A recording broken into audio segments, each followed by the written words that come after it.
Bismillahirrahmanirrahim. Assalamualaikum warahmatullahi wabarakatuh. Alhamdulillah hamdan katsiran tayyiban mubarakan fi kama yuhibbu rabbuna wa yarda. Wassalatu wassalamu ala Rasulillah wa ala alihi wa sahbihi wa man tabi'ahum bi ihsanin ila yaumiddin, amma ba'd. Alhamdulillah, kita senantiasa bersyukur kepada Allah Subhanahu wa taala dengan segala kekurangan kita dan kelemahan kita yang begitu banyak, namun Allah senantiasa menjaga kita karena kita berusaha menjadikan corak hidup kita adalah syukur kepada Allah Subhanahu wa taala, dan tanda bahwa corak hidup kita adalah syukur, di mana hidup kita selalu kita warnai dengan tauhid dan ikhlas, serta kita warnai dengan ittiba atau selalu mengikuti petunjuk Rasulullah sallallahu alaihi wasallam dan petunjuk sahabatnya. Alhamdulillah, berkat taufik dari Allah Subhanahu wa taala, kembali kita dipertemukan di majelis ilmu di mana kita akan membahas tentang panduan amalan Nabi sehari semalam, baik itu amalan seperti salat maupun dzikir atau doa. Semua yang Nabi lakukan, ucapkan, maka akan kita bahas pada buku yang saya susun ini. Tujuannya adalah agar kaum muslimin bisa mengenal dan mengetahui petunjuk Nabi SAW sehari semalam secara detail. Ketahuilah para jamaah, mencintai Nabi SAW adalah suatu kewajiban dan merupakan jalan menuju tauhid.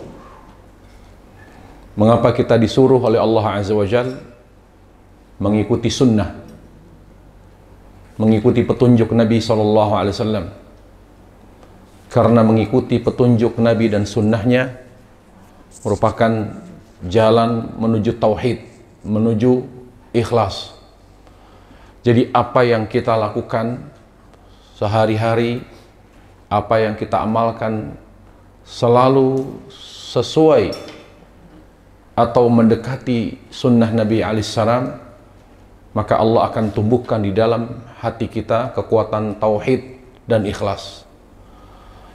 Tauhid dan ikhlas itu selain karena mengenal Allah tabaraka wa ta'ala, dan juga karena tumbuh karena apa yang kita kerjakan selalu sesuai dengan contoh Rasulullah sallallahu alaihi wasallam.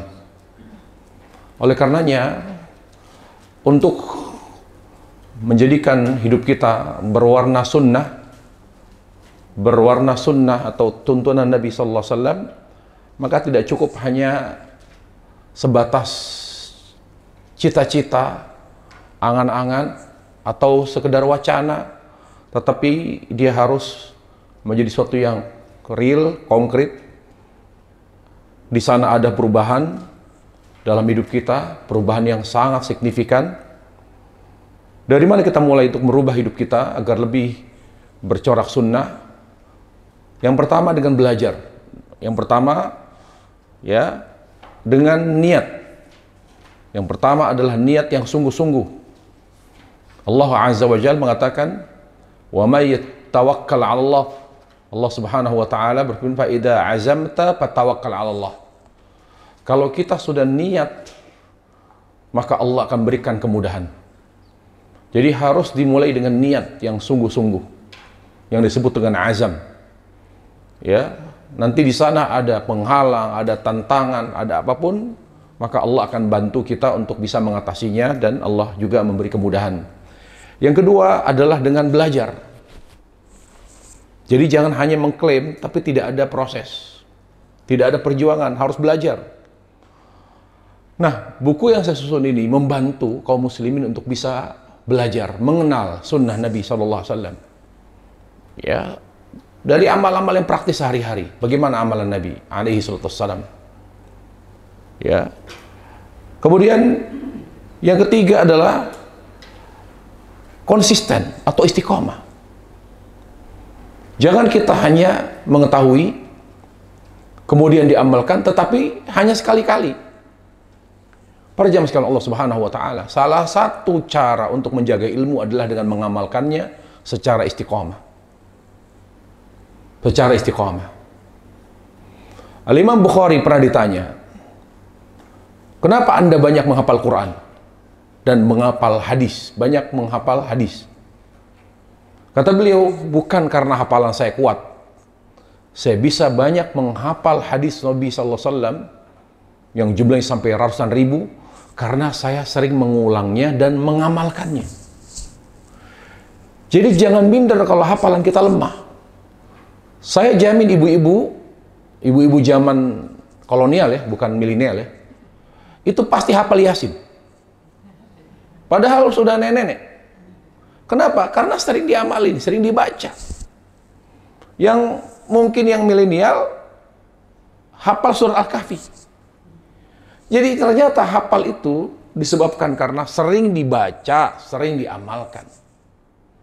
Ya, makanya salah satu cara menjaga amal adalah, atau menjaga ilmu adalah dengan mengamalkannya.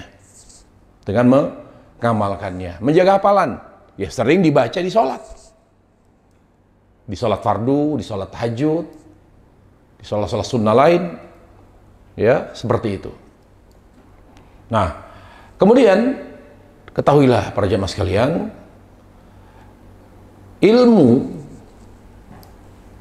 yang wajib kita pelajari,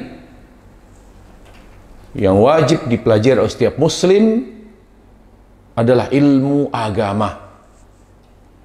Karena hidup kita bukan untuk dunia. Hidup kita bukan untuk hal-hal yang bersifat duniawi. Nggak ada yang di dunia ini menjadi tujuan hidup kita di dunia. Keberadaan kita di dunia adalah untuk mencintai dan menaati Allah. Karena hidup kita atau keberadaan kita di dunia hanya untuk mengenal, mencintai Allah dan menaatinya, maka kita harus belajar agama. Makanya kata ilmu di Al-Quran selalu maksudnya ilmu agama, bukan ilmu dunia. Tidak ada satupun. Kalau ada nama di sana namanya tafsir ilmi, tafsir yang dikaitkan dengan alam atau tafsir astronomi, sekarang sudah mulai itu diarahkan ke sana. Bahkan seperti yang sekarang oleh Syekh Tantawi, Ali At-Tantawi, yaitu pembahasan tafsir ilmi, tafsir yang berkaitan dengan rahasia berputarnya bulan mengelilingi bumi, kemudian juga polemik apakah bumi mengitari matahari atau matahari mengitari bumi, ya semua tentang alam ini yang disebutkan di Al-Quran maka bisa dijelaskan secara ilmu tafsir yang disebut dengan tafsir ilmi. Tapi itu pun menjadi polemik. Kenapa? Karena hal-hal itu tidak semua orang akan semakin mengagungkan Allah Jalla wa'ala. Karena ilmu itu secara direct, secara langsung adalah ilmu yang akan membuat kita mengenal Allah. Makanya ilmu agama itu ada dua. Ada ilmu tentang Allah, membahas tentang nama Allah Jalla wa'ala yang disebut dengan Asmaul Husna. Ada ilmu tentang sifatnya, sifat Allah Subhanahu wa ta'ala. Kalau mudah, secara mudah dan praktis kita katakan, setiap nama Allah pasti mengandung sifat Allah. Tapi tidak semua sifat Allah melahirkan nama. Karena tidak semua sifat sempurna. Karena sifat itu, sifat yang dinisbatkan kepada Allah, ada sifat yang sempurna secara mutlak, ada sifat yang sempurna pada kondisi tertentu. Contoh misalnya, Allah Jalla wa'ala memiliki sifat makar, menipu. Apakah Allah bisa dikatakan sang maha penipu? Tidak. Dia disebut punya sifat makar karena itu baik dan sempurna ketika digunakan oleh Allah untuk membalas orang-orang yang ingin menipu Allah. Sebagaimana Allah katakan, wa makaru wa makarallah, mereka hendak menipu Allah, tetapi mereka justru yang ditipu oleh Allah Jalla wa'ala. Min babil jaza, karena Allah ingin tunjukkan kemampuannya. Tidak ada seorang pun yang bisa menipu Allah Subhanahu wa ta'ala. Tetapi sifat ini tidak bisa menjadi nama. Dan itu kalau kita bahas Asmaul Husna tadabbur, akan membuat kita semakin mengenal, mencintai Allah Subhanahu wa ta'ala dan mengagungkannya. Dan juga kita mengenal perbuatan Allah. Perbuatan Allah Subhanahu wa ta'ala yang maha sempurna. Puncaknya apa? Pengenalan kita terhadap perbuatan Allah, di mana kekuatan iman kita kepada takdir akan kokoh. Makanya kata Ibnu Qayyim al-Zawjiyah rahimahullah ta'ala, inti dari takdir itu adalah pengenalan kita terhadap perbuatan Allah. Kalau kita tidak mengenal Allah dan perbuatannya, kita akan selalu berburuk sangka kepada Allah. Pada setiap takdir yang kita pandang itu tidak baik. Takdir yang buruk. Akan muncul prasangka buruk kepada Allah Tabaraka wa ta'ala. Tetapi kalau kita mengenal Allah dengan perbuatannya, di mana takdir itu adalah rahmatnya, keadilannya, ilmunya, hikmahnya,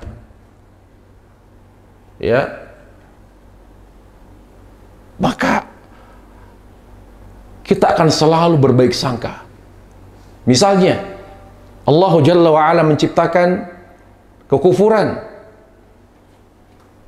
Allah membiarkan adanya kemiskinan bagi orang-orang beriman, bagi orang-orang Islam atau orang-orang Islam yang menderita. Hikmah. Karena dengan adanya penderitaan, orang akan bisa merasakan. Orang akan bisa belajar sabar. Dari mana orang bisa belajar sabar kalau dia tidak pernah menderita? Ada hikmah di balik penderitaan. Semua apa yang Allah ciptakan, walaupun tidak baik dipandang menurut persepsi manusia, pasti itu ada hikmahnya.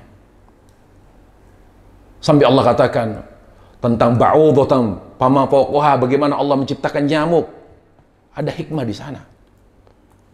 Allah menciptakan iblis yang tidak ada kebaikannya, tetapi dengan adanya iblis, orang bisa merasakan nikmatnya taubat.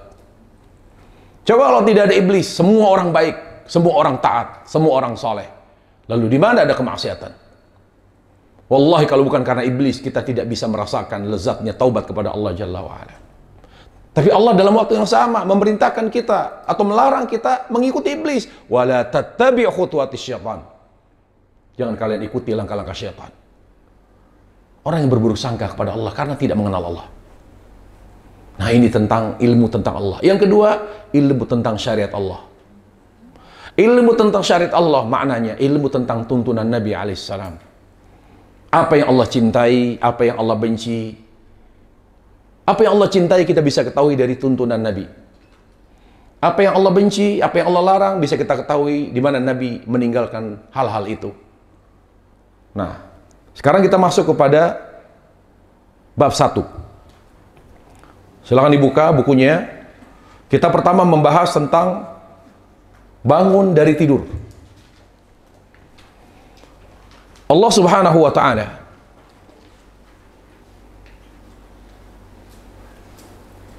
menganggap tidur itu wafat.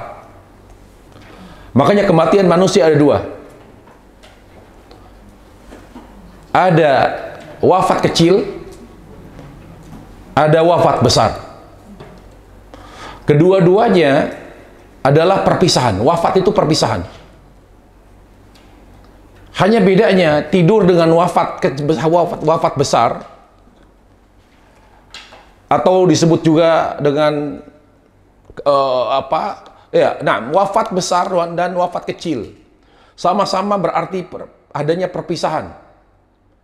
Hanya pada tidur, perpisahannya tidak secara total. Jadi jasad dan ruh terpisah. Di mana setiap kita tidur, Allah cabut nyawa kita. Allah cabut nyawa kita. Makanya, kalau kita perhatikan pada doa Nabi SAW, ya, pada doa tidur, dan itu nanti kita bahas di bab akhir, ya, tentang apa yang kita lakukan, apa yang kita baca sebelum kita tidur, karena ini membahasnya adalah bangun tidur, ya. Jadi tidur itu adalah wafat kecil, di mana ada terjadi perpisahan antara jasad dan ruh, namun tidak secara total, masih ada koneksi. Masih ada koneksi. Makanya kalau kita perhatikan doa mau tidur, setelah kita bangun, kita baca apa? Alhamdulillahilladzi ahyana ba'dama amatana. Segala puji bagi Allah yang telah menghidupkan kami kembali. Lihat kata-katanya, menghidupkan kami kembali setelah mewafatkan kami. Padahal tidur. Jadi tidur itu wafat, tetapi wafat kecil. Jadi wafat itu artinya berarti perpisahan. Hanya masih ada koneksi, ya, antara ruh dengan jasad. Makanya kata Allah Jalla wa Ala, Allahu yatawaffal anfusa hina mautiha wallati lam tamut fi manamiha, ya, wallati ya lam tamut fi manamiha,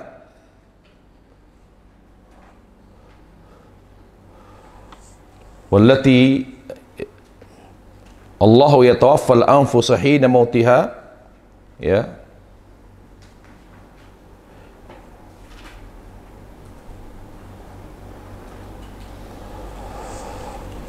Allahu yatawaffal anfusa hina mautiha wallati lam tamut fi manamiha fayursil.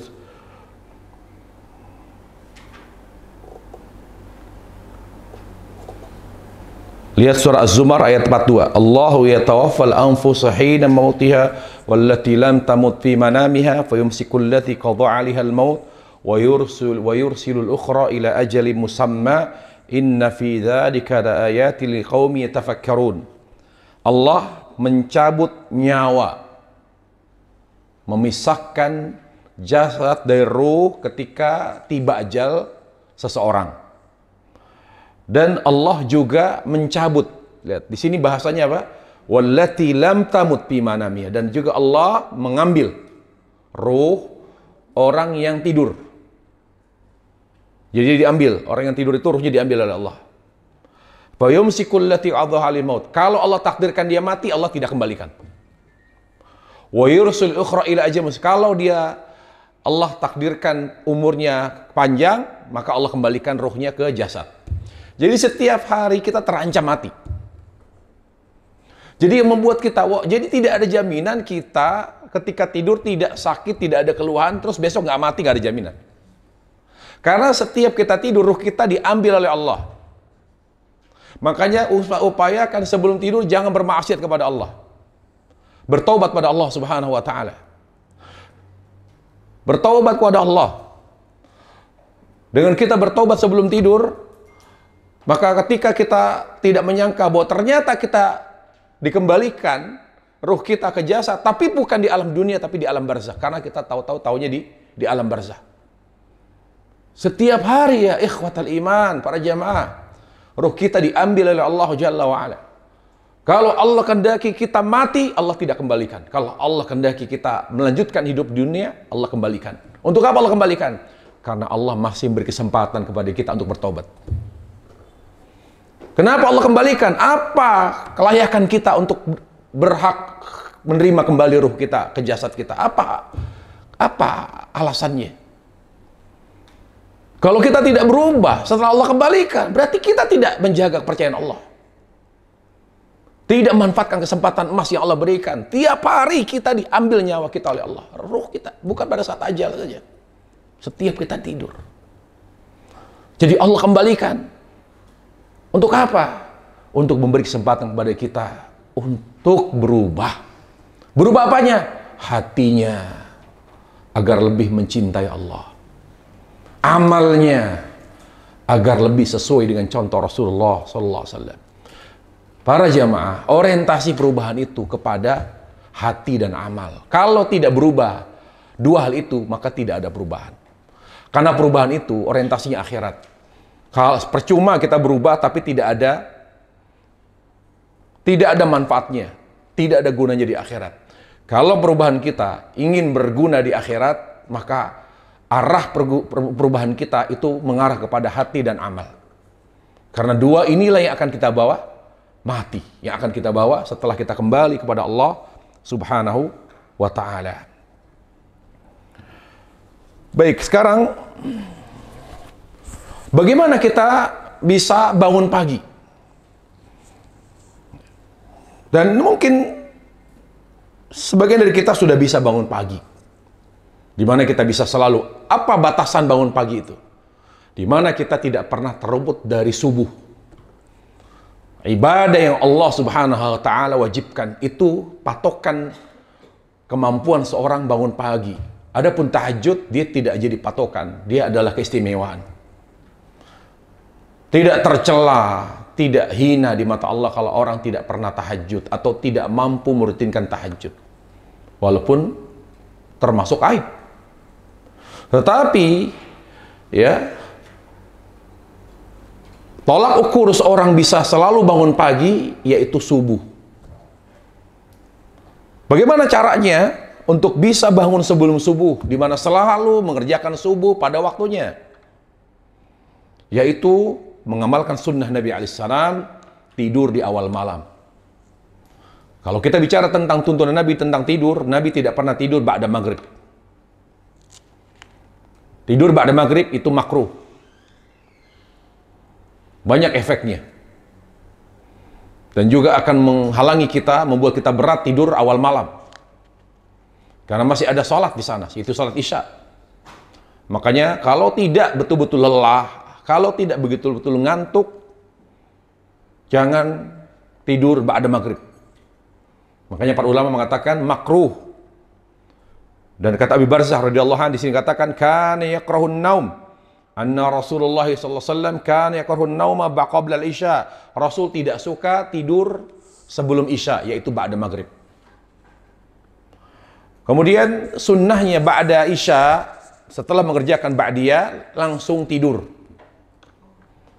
Selain sunnah, kalau kita kerjakan itu karena mengikuti dan dengan niat mengikuti dan mengamalkan sunnah, maka tidur malam kita di awal malam adalah ibadah. Selain itu juga banyak sekali manfaat kesehatan orang yang tidur di awal malam. Ya, wal haditha ba'daha, bahwa Rasulullah SAW tidak suka tidur, tidak suka ngobrol ba'da isya. Jadi makanya saya pernah berkonsultasi kepada seorang ahli kesehatan. Saya bilang begadang itu berdampak negatif tidak? Tidak.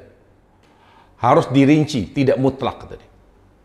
Kalau begadangnya, tidur malamnya, tidak tidur sampai malam karena untuk hal-hal yang sifatnya duniawi, nonton TV, ngobrol, akan berdampak kepada kesehatan. Tetapi ketika dia tidurnya malam karena belajar, karena membahas agama, karena ibadah, maka tidak berdampak kepada kesehatan. Saya bilang, tapi kan sama-sama tidur malam. Beda. Karena sakit itu karena maksiat. Bayangkan sama-sama tidur malam. Misalnya ada orang nggak bisa tidur di awal malam, tidurnya baru bisa jam 1, jam 12, jam 1, tapi nggak sakit. Karena dia baru bisa tidur jam 12 karena ba'da isya dia belajar. Dia baca Quran, dia menelaah Al-Quran, dia baca buku. Jadi kalau kegiatan yang positif itu dilakukan sampai membuatnya tidur malam, maka tidak berdampak kepada kesehatan. Nah, makanya yang dimaksud di sini adalah hal-hal yang sifatnya mubah, hal-hal yang sifatnya duniawi, ngobrol santai. Kalau nggak penting banget, tinggalkan. Kalau tidak ada hal penting, setelah isya, sunnahnya langsung tidur. Ya, sunnahnya langsung tidur. Coba dibaca, Bu, penjelasan yang saya jabarkan di sini.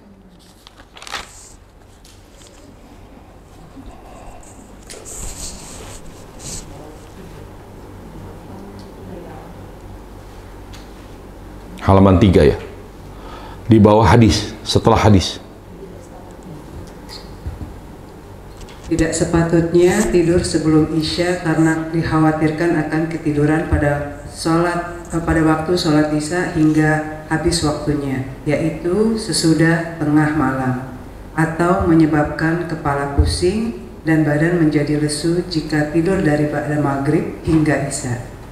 Kecuali yang sudah berat rasa kantuknya, maka boleh tidur lalu dikhawatirkan isyanya diakhirkan isyanya hingga sebelum tengah malam dan lalu sholat berjamaah dengan keluarga di rumah. Demikian pula tidak dianjurkan berbicara dengan yang lain setelah isya sehingga tidur kemalaman. Para ulama menyebutkan hal itu akan menyebabkan terjaga malam, bahkan menyebabkan tertidur dari sholat malam dan subuh. Iya, jadi bangun tidur malam itu akan menyebabkan sangat besar kemungkinan orang yang selalu tidurnya malam terluput dari sholat subuh. Ya, itu yang membuat tidur malam menjadi haram.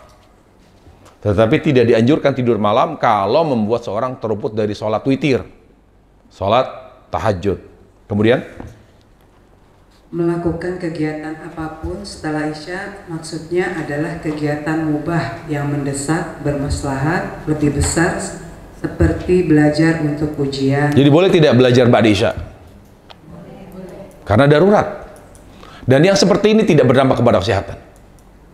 Kemudian bercengkrama dengan keluarga setelah sibuk seharian. Jadi ada seorang ayah nggak pernah ada waktu buat keluarga, ya kan? Berangkat matahari nggak ketemu matahari, atau pagi sekali anak-anak belum bangun, kemudian pulang juga setelah matahari tenggelam, nggak ada waktu buat keluarga. Maka disunahkan bagi ayah yang seperti ini atau suami seperti ini jangan dulu tidur. Kalau bisa berkomunikasi dulu dengan keluarga, ada waktu, ya, quality time, ada waktu yang baik, yang berkualitas untuk bercengkrama dengan keluarga sebelum dia tidur. Jadi tidak disunahkan bagi orang yang seperti ini ba'da isya setelah dia sampai rumah untuk langsung tidur, tidak. Tapi mandi, ya, kemudian hal-hal kecil dia lakukan, setelah itu dia berkomunikasi dengan keluarganya. Kemudian membaca buku perjalanan hidup Rasul dan para ulama dan menyambut tamu. Kalau ada tamu, walaupun waktu bertamu bukan ba'da isya. Waktu bertamu itu disebutkan oleh Allah Azza wa Jalla ba'da asar atau pagi. Ya, tapi yang paling bagus untuk bertamu itu ba'da asar, bukan ba'da isya. Jadi upayakan kalau kita bertamu jangan ba'da isya, karena itu waktunya istirahat. Kecuali memang ada hal penting, ada hal yang bersifat urgen untuk kita sampaikan sehingga kita harus bertamu. Tapi ingat, tamu itu yang kata Rasulullah untuk atau wajib untuk dimuliakan, bukan semua orang yang berkunjung ke rumah kita. Itu bukan tamu yang wajib dimuliakan, dijamu. Ada dua kriteria tamu. Yang pertama, berasal dari tempat yang berjarak safar. Jadi kalau berasal dari tempat yang tidak berjarak safar, berarti dia bukan tamu, berarti pengunjung. Az-zair namanya. Syarat tamu itu harus berasal dari luar kota yang berjarak safar. Yang berjarak safar. Bagaimana Ustadz kalau saya di NTT yang bertamu dari timur-timur? Hanya beda negara tapi bukan safar. Harus yang berjarak di atas 82 kilo. Menurut estimasi sebagian ulama. Kalau safar memiliki jarak tertentu, karena para ulama berbeda pendapat tentang jarak safar. Apakah memiliki jarak tertentu atau tidak memiliki jarak tertentu. Tapi untuk memudahkan, maka lokasi yang jaraknya lebih dari 82 kilo, dia adalah safar. Dia adalah safar. 82, 83, 84 kurang lebih. Makanya daerah puncak itu bukan safar. Jadi siapapun yang berangkat ke sana tidak perlu pakai mahram. Boleh. Tapi kalau sudah sampai ke Cipanas itu sudah safar.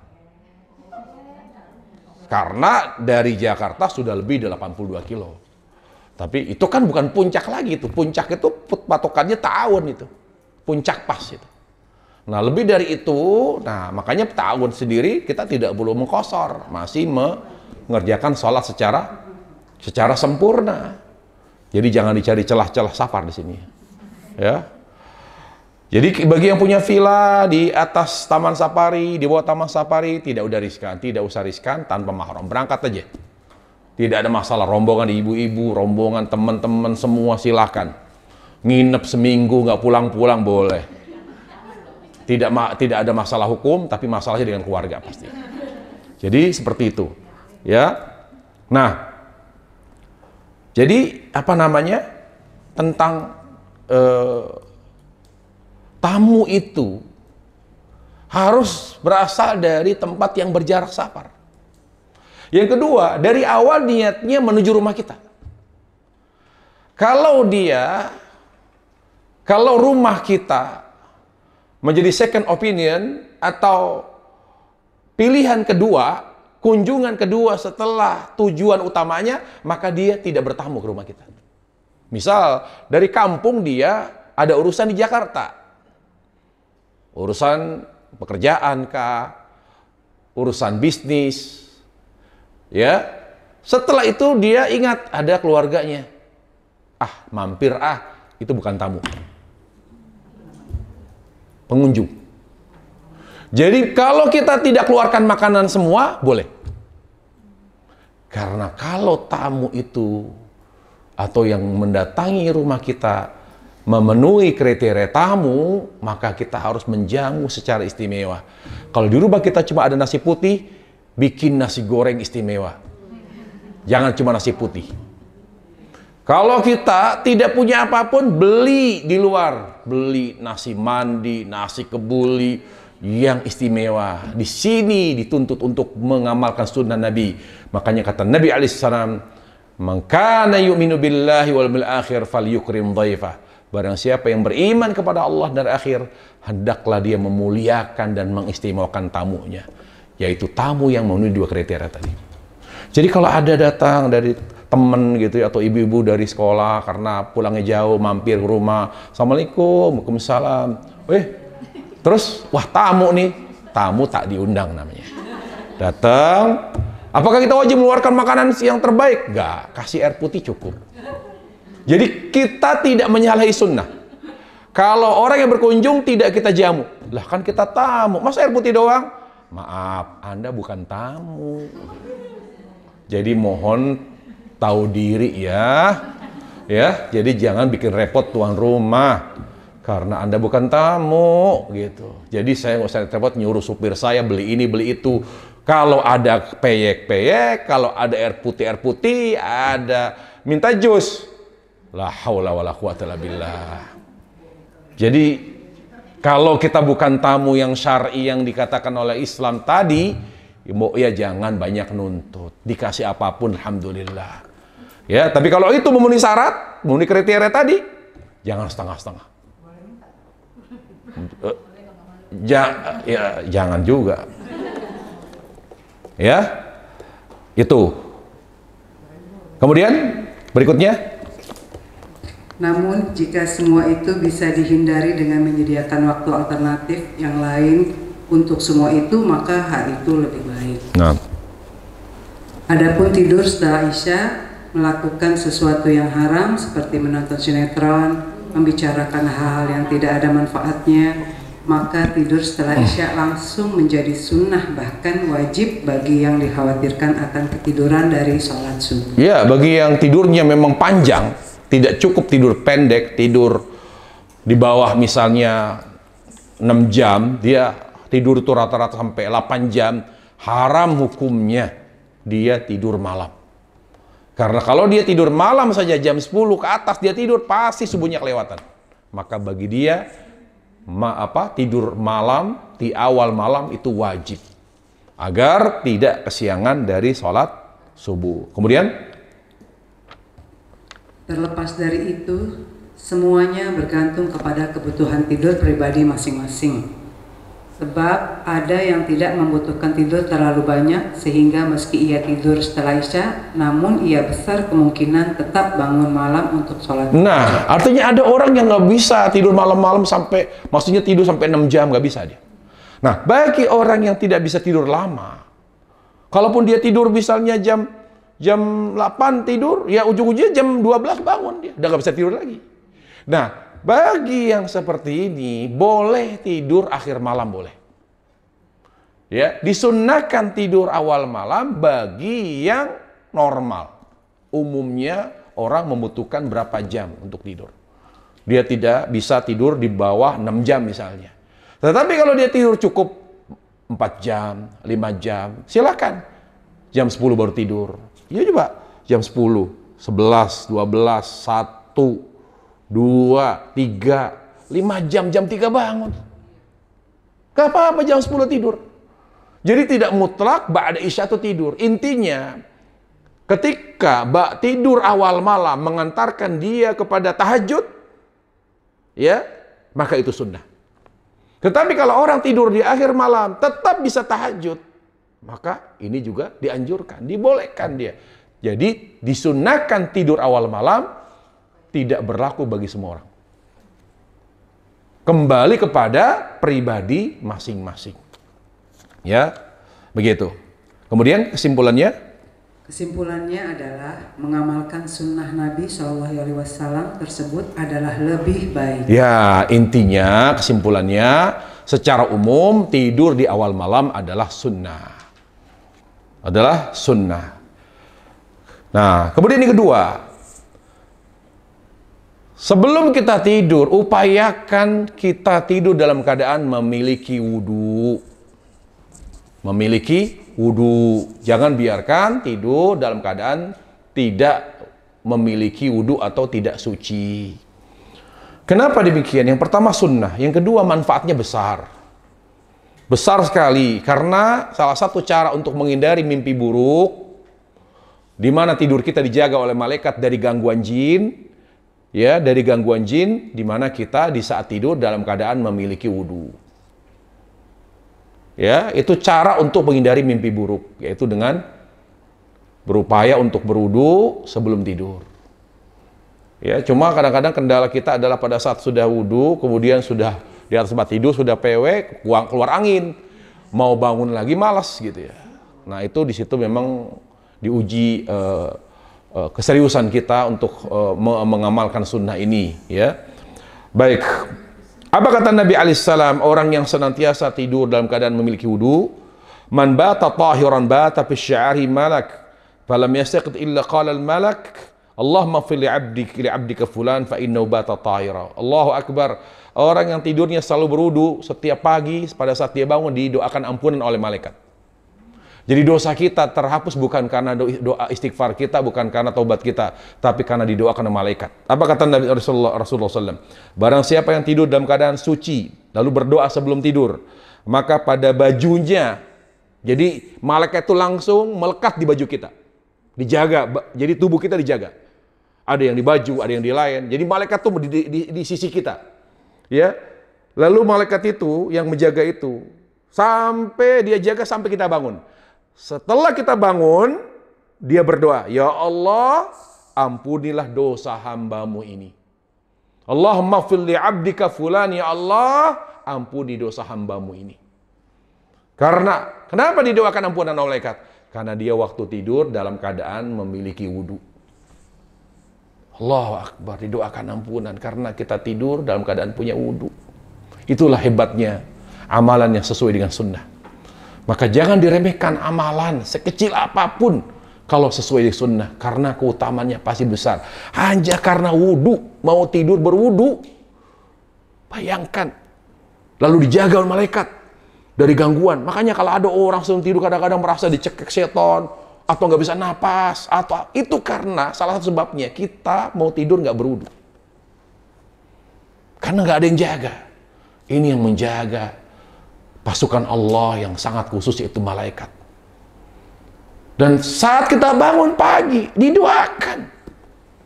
Para jamaah, doa malaikat mustajab. Tidak ada doa malaikat yang tidak mustajab. Ya. Kemudian berikutnya niat.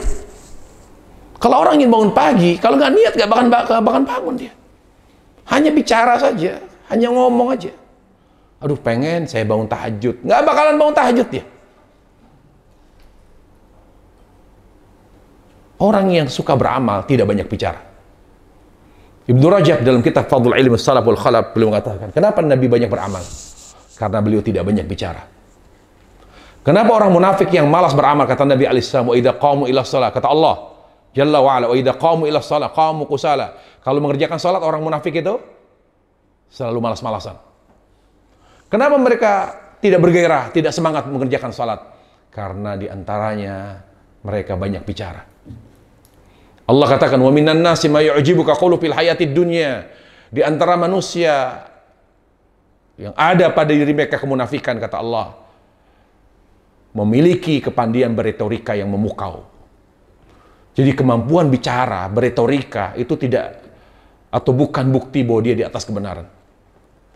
Karena para jamaah, orang itu ya ujian bagi orang-orang yang mengikuti kebenaran. Karena bagaimana caranya mereka menutupi kebusukan mereka? Bagaimana cara mereka menutupi kesesatan mereka kalau tidak dengan kepandian berretorika? Makanya kata, wa minan nasi may yu'jibuka qawlu fil hayatid dunya. Mereka menutup kebusukan mereka dengan kemampuan berretorika. Kemampuan berretorika. Apakah orang yang mengikuti kebenaran tidak perlu memiliki kepiawaian dalam berretorika? Perlu. Karena kadang-kadang kalau kita kalah debat, terkesan salah. Kalau kita kalah dalam berdialog, berdiskusi, berargumen, adu argumen, kita kalah, terkesan salah. Ya. Tetapi kembali lagi, kata Ibnu Rajab, Nabi itu adalah orang yang paling banyak diam, makanya Allah beri beliau taufik untuk bisa selalu beramal. Demikian pula sahabat Rasulullah. Mereka betul-betul sangat menjaga lisan mereka, tidak banyak bicara, sehingga mereka pun sangat semangat dalam beramal. Makanya orang-orang yang banyak bicara, Allah jauhkan dari taufik. Saya pengen ya kalau saya banyak duit, saya pengen banget, saya pengen begini. Saya pengen kalau saya diberi kesehatan, saya pengen ini bangun pesantren, bangun masjid, ternyata setelah sembuh. Kalau saya mungkin punya uang miliaran, saya pengen begini. Kenyataannya beda. Kenapa para jemaah? Karena niatnya yang kurang. Ya, tekadnya tidak bulat, tidak kuat. Kemudian apa yang dibicarakan tuh lebih kepada omongan.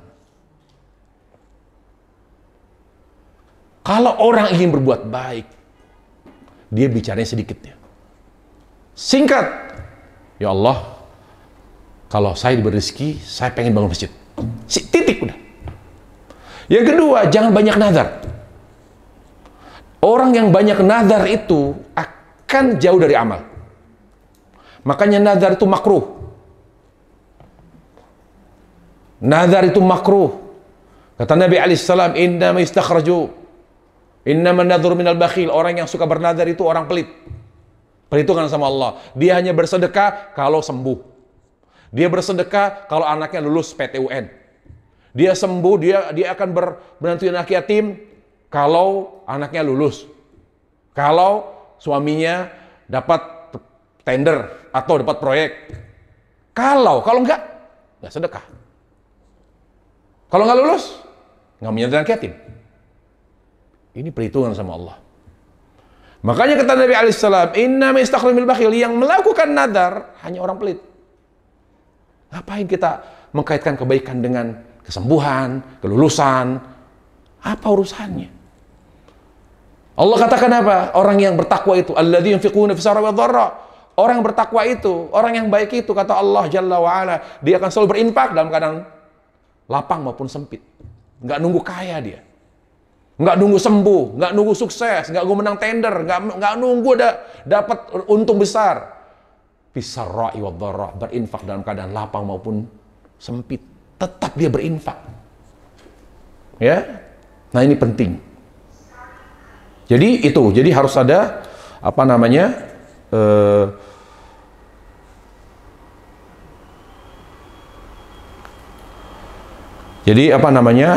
Tentang tekad dan niat untuk bangun pagi tadi ya. Jadi harus ada niat untuk bangun pagi. Kemudian keempat, segera berzikir selesai bangun tidur. Ya, berzikir sebagaimana yang Nabi ajarkan, alhamdulillahilladzi ahyana. Kenapa saya tidak sebutkan sengaja? Karena nanti saya sebutkan di akhir.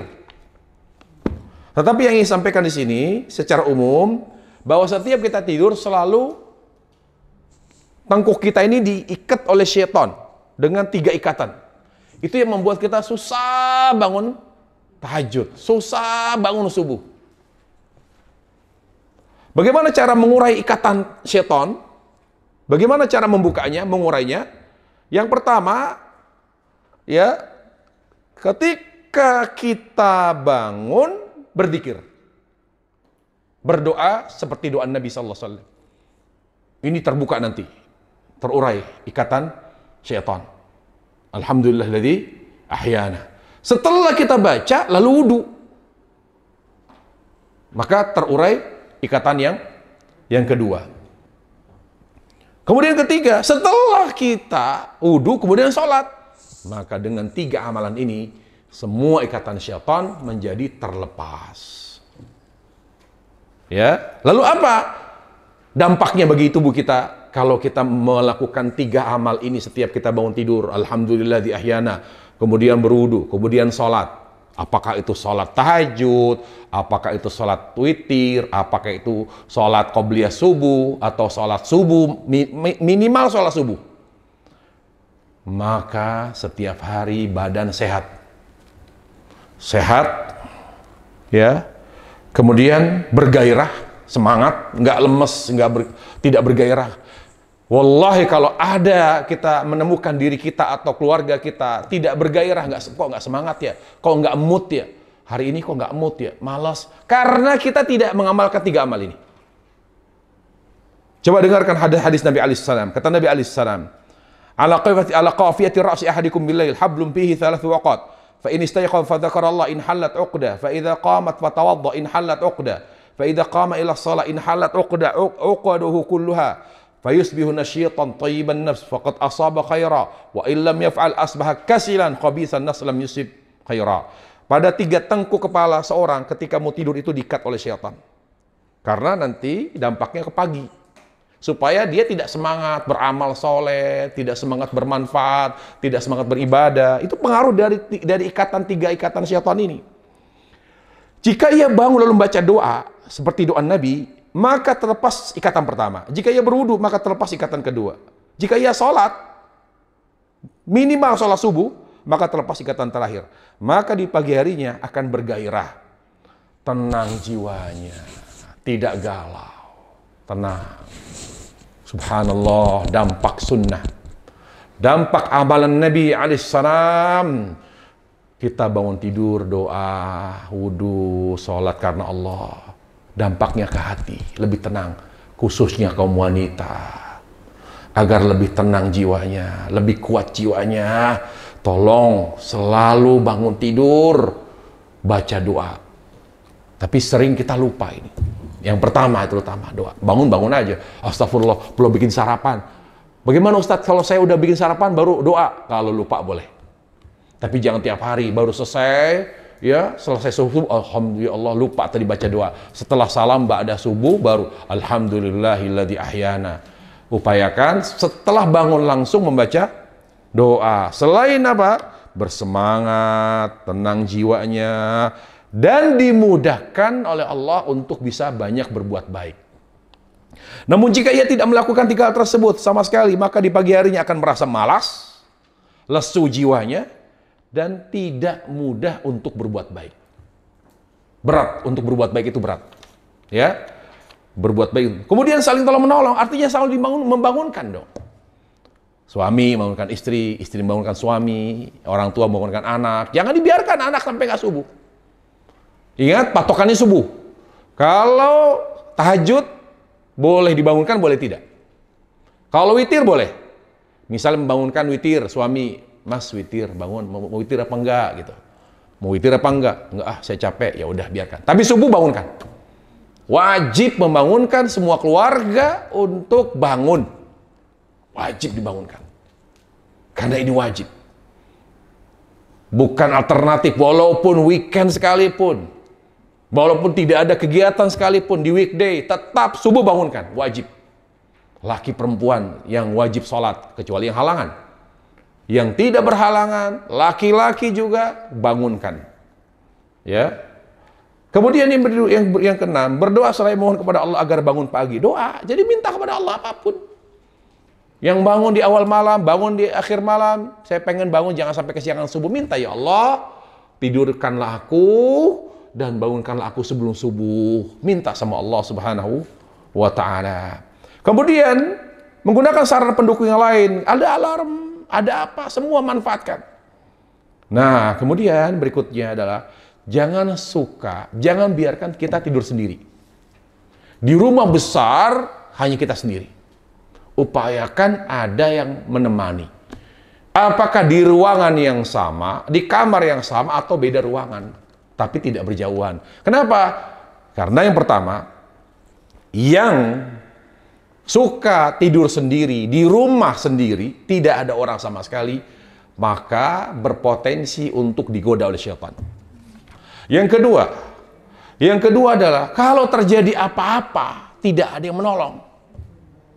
Misalnya jatuh di kamar mandi, terkena serangan jantung secara mendadak. Serangan jantung ini kalau dihitungan menit masih bisa ditolong. Tapi kalau tidak menolong, meninggal dia. Ingat, hidupnya seorang mukmin berharga. Orang mukmin tidak boleh wafat lebih cepat. Karena hidupnya orang beriman itu ibadah. Kalau orang kafir mati cepat, alhamdulillah kita bersyukur. Tapi kalau orang beriman, seburuk apapun, maka sebaiknya dia panjang umur, karena umurnya, usianya itu bermanfaat, karena ada iman, ada Islam, ada kebaikan-kebaikan. Makanya seorang muslim jangan tidur sendiri. Apa kata Nabi alaihissalam? Naha 'anil wahda ayyabita rajul wahda. Nabi melarang tidur sendiri di rumah. Jadi kalau di rumah nggak ada anak-anak, pembantu pulang, gabung sama yang lain. Telepon saudara, boleh nggak saya tidur sana? Di rumah nggak ada siapa-siapa. Upayakan jangan tidur sendiri. Kalau memang pada saat itu semuanya memang ada keperluan, ya, yang membuat di rumah hanya kita sendiri. Kenapa? Ya, saya jelaskan di sini, dilarang seorang tidur sendiri berdasarkan penjelasan para ulama, karena dikhawatirkan bila terjadi hal-hal tidak diinginkan, maka tidak ada yang menolong. Selain itu lebih mudah untuk diganggu, digoda oleh syaitan. Dan tidak ada yang menasihati. Bagaimana kalau pada saat sendiri dia melakukan maksiat? Maksiat ketika dia sendiri. Dan tidak ada yang menasihati. Dan juga kalau tidur sendiri, tidak ada yang membangunkan. Tidak ada yang membangunkan. Nah itu. Kemudian sunnahnya tidur adalah gelap. Bukan pakai cahaya, pakai lampu. Kata Nabi Atfi'ul masabih, padamkan lampu. Jadi sunnahnya tidur itu gelap. Ya. Ada cahaya sedikit, hanya sedikit saja. Karena itu membuat tidur lebih nyenyak. Ya. Kemudian tidak begadang, saya kira sudah jelas ini. Kemudian kalau kita ingin tidurnya lebih awal atau tidurnya nggak terlalu panjang sampai membuat kita susah bangun bangun pagi, bangun subuh, maka upayakan jangan makan ba'da isya. Kalau perut dalam keadaan mau tidur kenyang, susah. Ya, jadi upayakan makan itu ba'da maghrib. Karena memang yang sehat makan itu ba'da maghrib, bukan ba'da isya. Ya, jadi kalaupun misalnya makan ba'da isya dengan keluarga, memang bisanya makan ba'da isya, upayakan jangan terlalu kenyang. Ya, tidak makan banyak hingga membuat perut kenyang, karena itu berpotensi untuk membuat kita sampai kesiangan bangun pagi. Kemudian upayakan memadukan antara tahajud dengan subuh. Jadi jangan tahajud sendiri, subuh sendiri. Antara tahajud dengan subuh ada jeda waktu yang cukup panjang. Misalnya tahajud jam 2. Selesai tahajud jam 3. Lah sementara subuh jam 4.30. Lah ini kan jaraknya panjang. Takutnya ketiduran. Maka lebih afdal adalah kita bangun jam 4, lalu tahajud, lalu witir, lalu doa, lalu sholat subuh. Tapi sebelum itu qobliyah subuh dulu. Itu lebih baik. Ya. Kemudian menerapkan cara tidur Nabi. Tidurnya begini. Miring kanan. Ya, miring kanan supaya jantung tidak tertekan. Jadi Nabi itu kalau tidur selalu dengan cara tidur miring ke kanan atau tidur di atas bahu kanan, dalam meletakkan pipi kanan di telapak tangan begini. Nabi tidurnya begini. Kalau seperti ini dijamin tidak pulas, nggak pulas tidurnya dia, nggak ketiduran, begini tidurnya. Ini cara tidur Nabi Sallallahu Alaihi Wasallam. Kemudian agar kita bisa ada koneksi juga, ada korelasinya antara dengan tidur pagi, bangun pagi maksudnya, ya, ada tidur malam, yaitu upayakan tidur siang walaupun sedikit. Jangan tidur ba'da asar. Tidur siang sedikit aja, jangan sampai jam 5, itu bukan tidur siang. Orang yang tidur siangnya kebablasan, pasti bangunnya atau tidurnya malam. Tapi kalau tidur siangnya sedikit, bisa sebelum zuhur boleh, bisa setelah zuhur, paling lambat menjelang asar. Para jemaah sekalian, tidur siang sunnah. Kata Nabi alaihissalam, tidur sianglah karena syaitan tidak tidur siang. Maka yang tidak pernah tidur siang, yang sukanya kemana-mana di waktu siang, ya, misalnya ibu-ibu sambil nunggu anaknya pulang, ba'da asar, ngobrol, kumpul, makan-makan, itu siang lagi. Berarti dia bareng sama siapa itu? Sama setan. Karena syaitan tidak tidur siang, kata Nabi. Qil fa inna syaitan la yaqil. Tidur sianglah kamu, karena syaitan tidak tidur siang. Ya. Demikian para jemaah sekalian, Allah Subhanahu wa taala, poin-poin yang harus kita perhatikan ya ba'da tidur, setelah tidur, atau kiat-kiat agar kita bisa bangun pagi, terutama bangun untuk salat subuh. Wallahu taala alam, wa sallallahu wasallam wa barik Muhammad wa ala alihi wasallam, walhamdulillahi rabbil alamin. Baik Ibu, ada pertanyaan sebelum kita tutup karena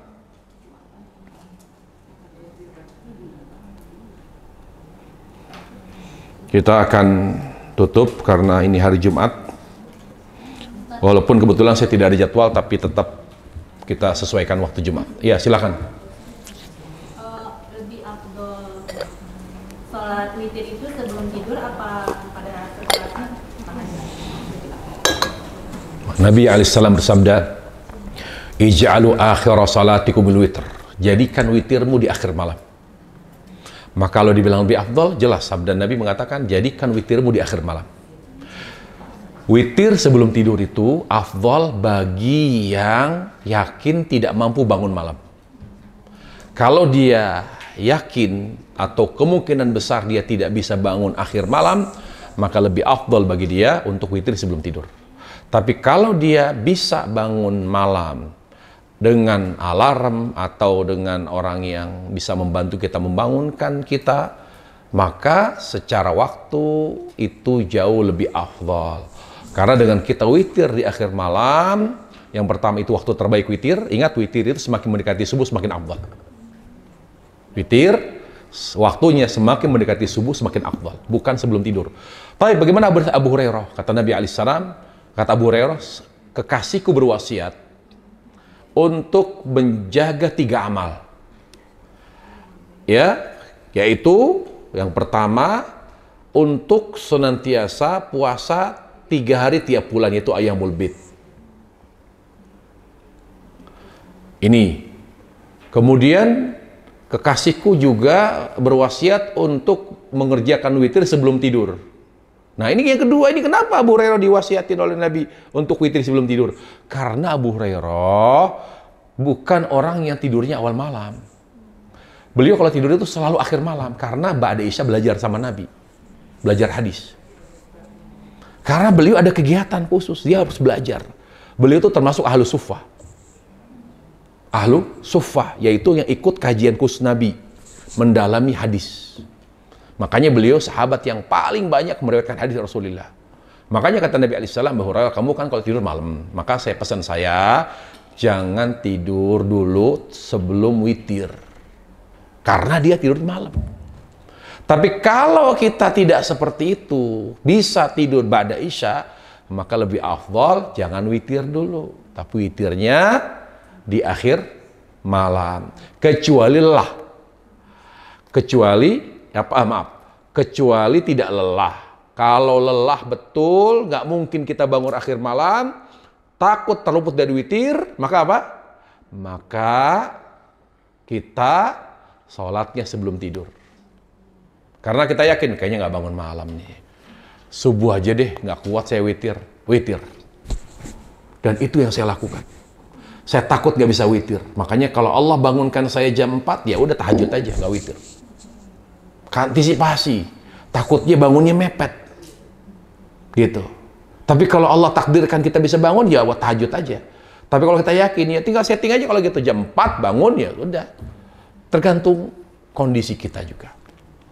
Gitu ya. Berarti caranya sholat isya, sholat Ba'diyah. Isya, baru witir. Apa boleh digabung nggak witir? Sholat isya, Ba'diyah, isya, kemudian witir, kemudian tidur. Boleh. Nggak boleh digabung witir. Jangan, itu beda. Karena itu sholat sendiri-sendiri.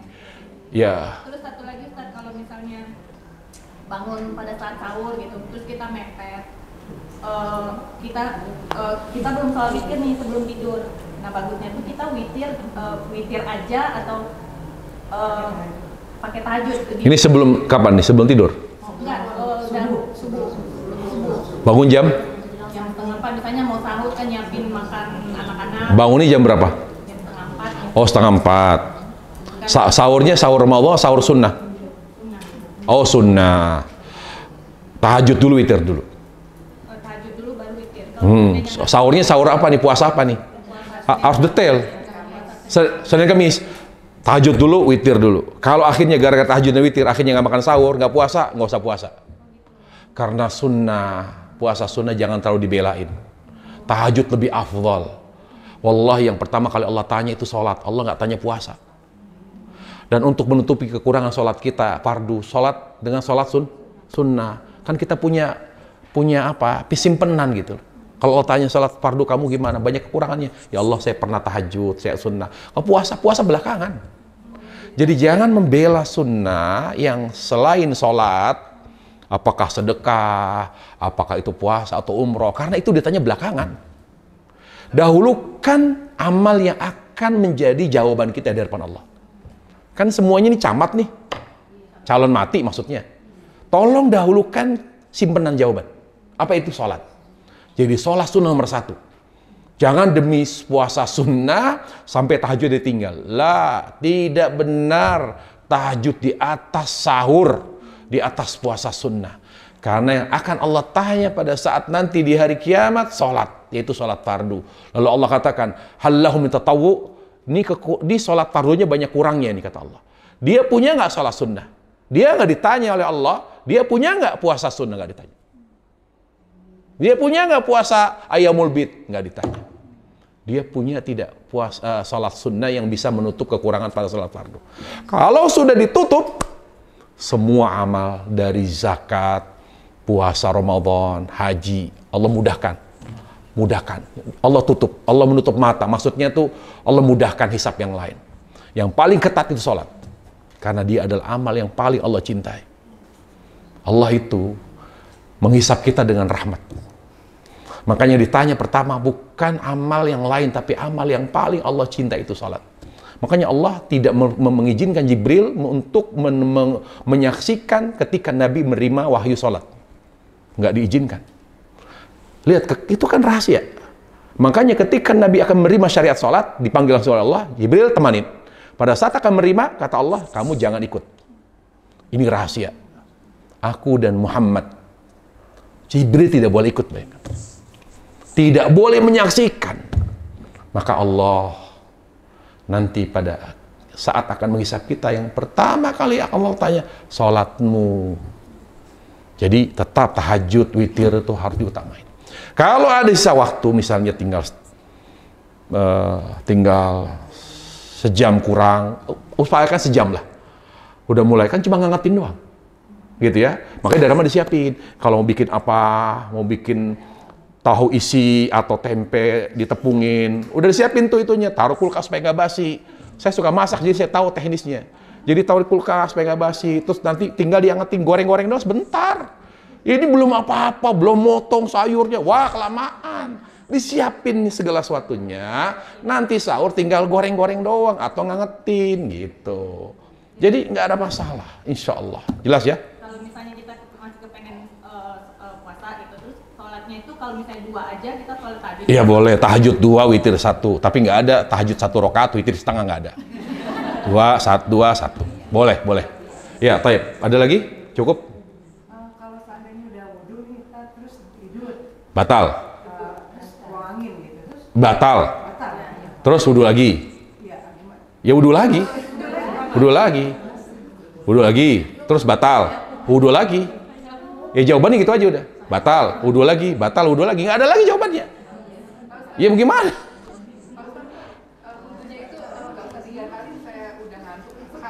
Boleh kan wudhu, gak ada. Emang saya bilang harus 3 kali. 3 kali sunnah, sekali wajib.